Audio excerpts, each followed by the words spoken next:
This video is on free body diagrams for circular motion. Question number 1. Define centripetal. Centripetal means towards the center. So imagine you're moving in a circle. Centripetal means there's an arrow that points from you moving in a circle towards the center. Question 2. Define centrifugal. Centrifugal means away from the center. Question 3. Are there centripetal forces? Yes, in circular motion there are centripetal forces. There is a force pulling you towards the center. Question 4. Are there centrifugal forces? No. In circular motion there are no centrifugal forces. In circular motion there is no force pulling you away from the center. If you're in a car and you make a hard left, the reason why you feel like your body goes to the right is because of inertia. An object wants to stay moving at the same speed in a constant line forever. So the only centrifugal force you feel is inertia, but that's not a force. Question 5. Imagine driving in a straight line with a constant speed of 60 kilometers per hour. You then quickly make a right turn. Do you feel a force? In which direction? Is it a centripetal force or a centrifugal force? It is a real force. Why? Well, you feel a force to the left. This is not a real force. This is inertia making you feel that you should continue to move at the same speed in the same direction. So remember Newton's first law of motion and the law of inertia and the meaning of inertia. Question 6. In circular motion, how much work does a centripetal force do? Use this equation. It's 0.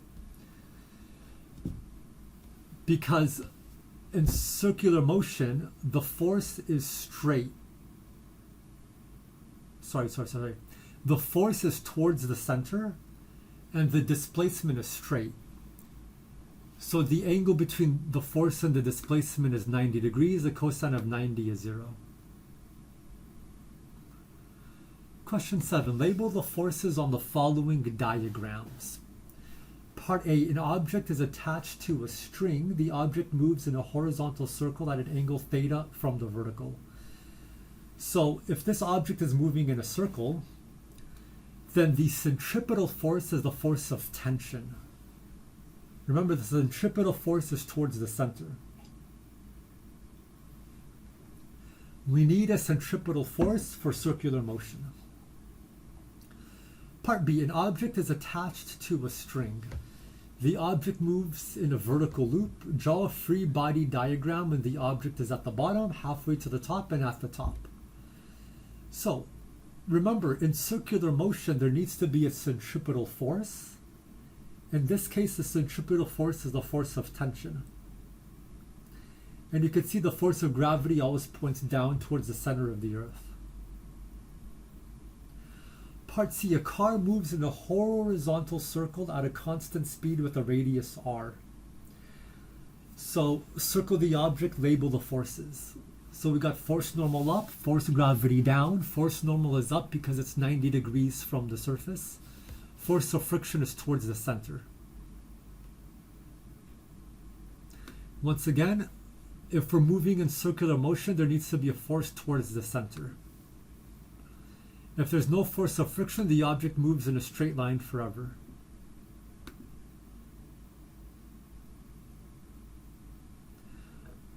Part D. A car moves in a circle on a banked road with a constant radius r. A banked road, it's like an incline. There is a force of friction. So, if there is a force of friction, that means if this car is moving slow, in part A, the force of friction points upward to make sure that the radius is constant. Now, if the car is moving super fast, the car wants to move upwards. So in part B, the force of friction points downwards because we have a constant radius. So in part A, the centripetal force is the normal force. That's towards the center. In part B, the centripetal force is the force of friction and the normal force, because those are pointing towards the center. So understand what's happening here. There's a car that's on a banked road. There's like a cone, and it's going into the page, out of the page, into the page, out of the page. It's going in a circle. It's difficult to draw that in 2 dimensions. Part E, a car is moving up on a vertically circular roller coaster with a radius r. There's no force of friction. So the cart goes to the right on this horizontal line, and then it goes in a circle. So at the bottom, force normal equals force gravity. Force normal up equals force gravity down, because normal force is 90 degrees from the surface. So you could see the normal force is like the centripetal force. It's towards the center. Then when the cart is at a height r, clearly the normal force is the centripetal force. It points towards the center. And when the cart is at the top, we have 2 centripetal forces, the normal force and the gravitational force.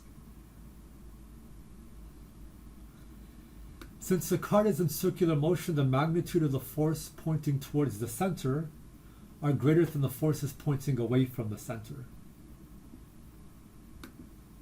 except at the top. Part F, a fast motorcycle moves around a non-moving cylindrical wall. Please do watch this video. It's quite amazing. So we have something that looks like this. Something is moving in a circular motion fast enough where it goes around a wall. So the normal force is 90 degrees from the surface. Force of friction up equals force of gravity down. So imagine if you run fast enough, you could run on a wall. Part G, a man is on the edge of a moving cylindrical wall. So please do watch this video. It's pretty cool. So imagine in part F, the wall doesn't move. The object goes around the wall. The object moves. Now in part G, the man doesn't move, the object doesn't move, but the wall rotates in a circle. It's moving in a circle. It's going to move in a circle, and then the bottom of this cylinder goes down. So the man is actually hanging in the air because the cylinder is moving fast enough.